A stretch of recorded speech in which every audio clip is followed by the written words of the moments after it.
로마서 말씀을 통해서 하나님의 의가 인류에게, 인생들에게 어떻게 전가되었는지 우리에게 말씀해 주고 있습니다. 그리스도를 통하여 우리에게 하나님의 의가 전가되었다라는 것을 말씀했습니다. 그리고 하나님의 약속은 신실했다라고 분명히 말씀합니다. 그렇다면 바울에게 질문이 생기고 로마서를 읽고 있는 로마 교인들에게 질문이 생기죠. 그렇다면 우리의 눈에 보기에는 이스라엘이 망한 것 같고 이스라엘이 패한 것 같은데 왜 어떻게 하나님의 약속은 신실하다라고 말할 수 있습니까? 이 질문에 지금 바울은 대답을 하고 있습니다. 왜 구약 이스라엘 백성들은 하나님 앞에 불순종의 상태가 되었느냐, 이 부분을 말하고 있습니다.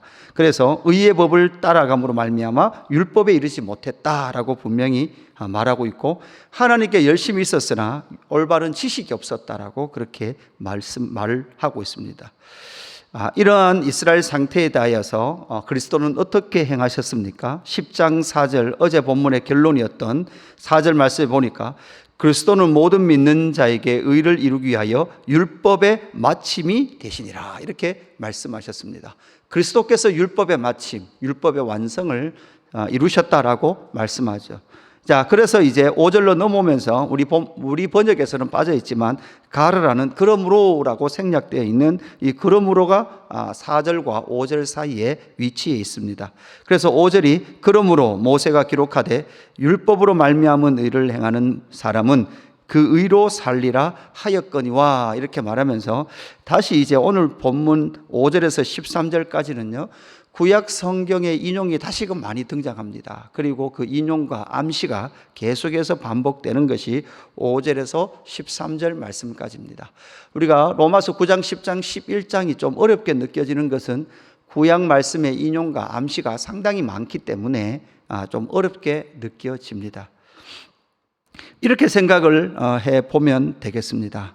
그리스도께서 왜 이스라엘이 불순종했는가라는 것이고, 그 불순종에 대하여 그리스도께서 어떻게 그 의를 이루셨는가라는 것을 우리가 생각을 해 보아야 합니다. 다시 한 번 더 4절에 보니까 그리스도는 모든 믿는 자에게 의를 이루기 위하여 율법의 마침이 되시느니라, 이렇게 말하고 나서 그러므로 모세가 기록하되 율법으로 말미암은 의를 행하는 사람은 그 의로 살리라 하였거니와, 이렇게 말하죠. 여기서 하였거니와, 이 말은 인용되고 있다는 말이죠. 당연히 레위기 18장 5절 말씀이에요. 레위기 18장 5절 말씀을 인용하고 있는데, 율법의 의를 행하는 사람은 그 의로 말미암아 살리라 라고 했죠. 자, 구약의 이스라엘 백성들은 의의 법을 따라감을 통하여서 율법에 이르렀습니까? 이르지 못했습니까? 이르지 못했죠. 사실 여러분, 율법의 의를 행하는 사람은 그 의로 의롭다함을 받고 살게 되는데, 구약 이스라엘 백성들, 아니 하나님을 떠난 인간은 아무도 율법의 의를 이루지 못합니다. 이룰 수 없습니다. 그래서 그 율법 앞에 서면 원래 인간은 뭐 해야 됩니까? 우리는 율법대로 살 존재가 아니구나라는 것을 인정하면서 정말 하늘로부터 메시아 그리스도가 오기를 기다리고 그 그리스도로 말미암아 그 의가 이루어져야 된다라는 것을 인식해야 됨에도 불구하고 그들은 하나님에 대한 잘못된 지식을 통하여서 스스로 의에 이루겠다고 그렇게 열심을 냈던 것이 구약 이스라엘 백성이었죠. 여러분, 다시 한 번 더 5절 말씀을 보면, 이거 레위기 18장 5절 말씀을 인용하고 있는데요, 율법으로 말미암은 암는 의를 행하는 사람은 그 의로 살리라 하였거니와. 자, 율법의 마침이 되고 율법의 완성이 되신 사람으로 오신 예수님께서 율법을 이루셨음으로 말미암아 사셨죠. 그리고 그 사신 그리스도께서 그리스도의 의를 우리에게 전가시켜 주셨죠. 그러므로 말미암아 믿는 자는 모두 다 뭐 한다는 거예요? 그것을 믿는 자는 산다는 거예요. 지금 이 5절 말씀이 그리스도께 적용되어지고 그리스도께 적용된 것이 우리에게 전가된다면 우리 또한 어떻게 됐다는 거예요? 율법의 요구에 응답했고 완성하신 그리스도의 의로 말미암아 너희도 뭐 한다는 거예요? 살았다는 거예요.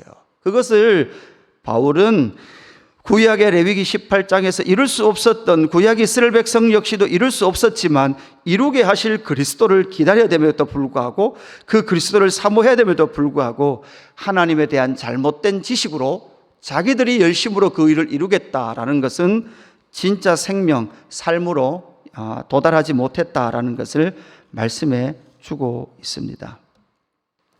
그러면서 이 6절부터 8절까지는 무엇을 말씀하고 있습니까? 그 믿음은 어떻게 우리 가운데 이루어집니까? 여러분 6절부터 7절까지도 사실 좀 어려운 말씀처럼 들리지만 다시 한번 더 읽어보겠습니다. 믿음으로 말미암은 의는 이같이 말하되 내 마음에 누가 하늘에 올라가겠느냐 하지 말라 하니 올라가겠느냐 함은 그리스도를 모셔 내리려는 것이요 혹은 누가 무저경에 내려가겠느냐 하지 말라 하니 내려가겠느냐 함은 그리스도를 죽은 자 가운데서 모셔 올리는 것이라 이렇게 말하죠. 사실 여러분 이게 이제 이 믿음으로 말미암은 의는 이 의를 이루는 것, 율법의 요구를 이루는 것은 어려운 일이냐 쉬운 일이냐 이런 문제가 또 생깁니다. 사실 여러분 이게 이 신명기 9장과 신명기 30장에 대한 이야기를 좀 알아야 되는데요. 신명기 9장에 보면 이스라엘 백성들이 이제 약속의 땅에 들어가기 전이잖아요. 모세가 이제 요단 동편에서 가나안 땅을 바라보면서 이스라엘 백성들에게 마지막 설교를 하죠. 그 9장에 보면 이렇게 말합니다. 너희들이 약속의 땅에 들어갈 건데 너희들이 약속의 땅에 들어가는 것은 너희들이 잘해서 들어가는 것이 아니다. 너희들이 옳게 살고 율법을 지켜서 살고 그렇게 잘 살아서 그 땅에 들어가는 것이 아니라 그 땅 가나안 백성의 죄악이 관영하기 때문에 그 땅에 들어가는 거다 이렇게 이야기하죠. 그뿐만 아니라 여러분 신명기 30장에는 우리가 잘 알듯이 여러분 뭐가 나옵니까? 이 생명과 저주의 그 메시지가 있죠. 너희들 앞에 그리심산과 에발산이 있다라는 것을 말씀하시면서 너희에게 생명과 은혜, 그러니까 생명과 번영이 있고 죽음과 파멸이 있다. 너희들이 하나님의 그 은혜의 복음을 붙들면 생명과 번영이고 그렇지 않으면 죽음과 파멸이다. 여러분 이렇게 모세가 30장에 이야기하고 나서 30장 뒤로 나오면요 뭐까지 이야기하는가 예언하는가 하면 이스라엘 백성들이 생명과 번영을 선택하지 않고 죽음과 파멸을 선택할 때 너희들은 이 땅에서 너희들 다 포로로 잡혀갈 것이다. 이 이야기를 다 합니다. 이거 언제 이루어집니까? 아수르에 망하고 바벨론에 망하고 모세가 그것만 이야기하는 것이 아니라 그 모든 것이 지나면 그때가 지나면 너희는 다시 또 이 땅으로 돌아와서 회복하게 될 것이다. 그러니까 하나님의 예언을 안 믿는 사람들은 신명기 말씀이 언제 기록됐다 그래요?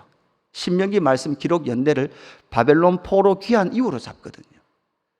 그러니까 이미 모세 오경에서 하나님께서 너희들이 분명히 생명과 번영 그리고 죽음과 파멸 그리심산과 에발산이 있음에도 불구하고 그들은 결국 뭐를 선택합니까? 죽음과 파멸을 선택할 거예요.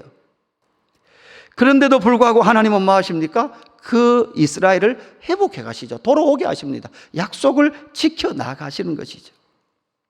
이것은 누구에게 달려 있습니까? 하나님의 열심과 하나님의 일하심을 너희가 뭐 하라는 거예요? 믿으라는 거예요.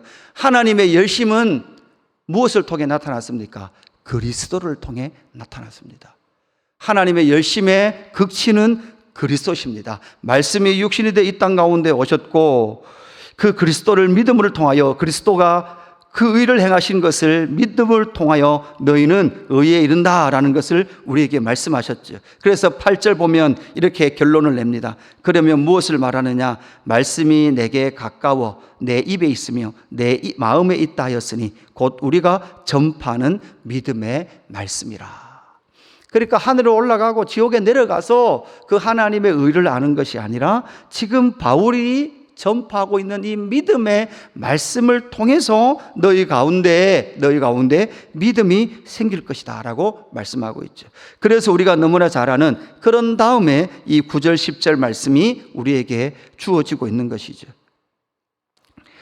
내가 만일 내 입으로 예수를 주로 시인하여 하며 또 하나님께서 그를 죽은 자 가운데서 살리신 것을 내 마음에 믿으면 구원을 받으리라. 사람이 마음으로 믿어 의에 이르고 입으로 시인하여 구원에 이르느니라. 우리는 자꾸 무엇인가 행위를 해야 된다고 생각하지만 그 모든 것은 마음으로 믿고 입으로 신함을 통해서 너희가 그 믿음이 너희 가운데 있음으로 말미암아 의에 이른다. 그 의는 멀리 있지 않다. 저 천상에 있는 것도 아니고 저 무저갱 지옥에 있는 것도 아니고 저 땅속에 있는 것도 아니고 결국은 지금 바울이 너희에게 전하는 그 말씀 안에 구원이 있다라는 것을 우리에게 말씀해 주고 있습니다. 그래서 정리를 해보면 그리스도를 믿음으로 말미암아 율법의 요구 스스로 이룰 수 없었던 그 의가 그리스도를 통하여 우리에게 의가 주어짐으로 말미암아 너희가 생명을 얻었다. 그리고 그 의는 멀리 있지 않다. 그리고 마지막 11절부터 뭐를 말하는가 하면 믿음의 효력은 이런 거다라고 말씀을 이어가죠. 믿음의 효력은 무엇입니까? 어떤 것입니까? 누구든지 그를 믿는 자는 부끄러움을 당하지 않는다. 이것이 믿음의 효력의 첫 번째예요. 누구든지 예수 그리스도의 이름을 믿는 자는 부끄러움을 당하지 않는다. 두 번째는 무엇입니까? 12절 유대인이나 헬라인이나 차별이 없다. 한 분이신 주께서 모든 사람의 주가 되사 그를 부르는 모든 사람에게 부여하시도다. 그러니까 그의 이름을 부르는 모든 자에게 부여하신 구원과 생명을 그에게 주신다라는 거죠. 그러니까 부끄러움을 당하지 않습니다. 차별이 없습니다.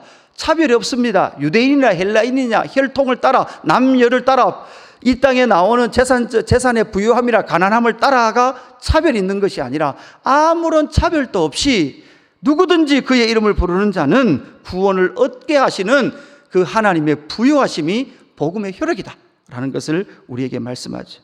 세 번째 효력은 무엇입니까? 누구든지 주의 이름을 부르는 자는 구원을 얻으리라. 요엘서 말씀을 인용하면서 이 구원의 풍성함을 우리에게 말씀해 주고 있는 것이죠.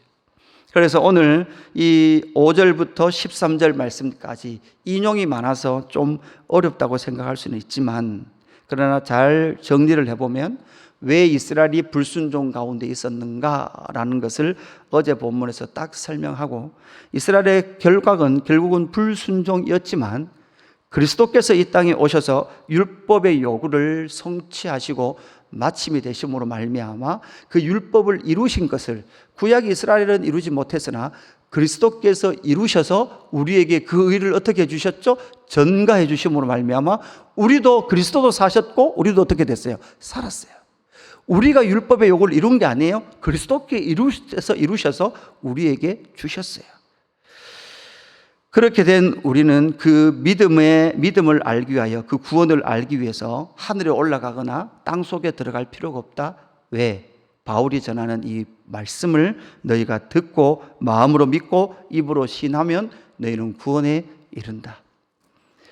그리고 그 구원의 효력은 누구든지 그 이름을 믿는 자는 부끄러움을 당하지 않고 차별 없이 부여함을 얻을 수 있으며 그의 이름을 부르는 자는 누구든지 구원을 얻는다라는 것이 구원의 효력이다라는 것을 우리에게 말씀해 주고 있습니다. 여러분 오늘 이 말씀을 기억하면서 여러분 우리 또한 믿음의 삶을요 행위의 관점에서 자꾸 맞추면 믿음의 삶이 자꾸 어렵다고 생각해요. 여러분 우리가 믿음의 삶을 행위에 맞추지 말고 하나님의 은혜의 자리로 계속 가십시오. 그 은혜의 자리에서 시작된 행위는 힘들지 않습니다. 왜냐? 은혜로 했기 때문에. 그래서 우리의 믿음의 삶이 힘든 것이 아니라 은혜로 말미암아 풍성합니다.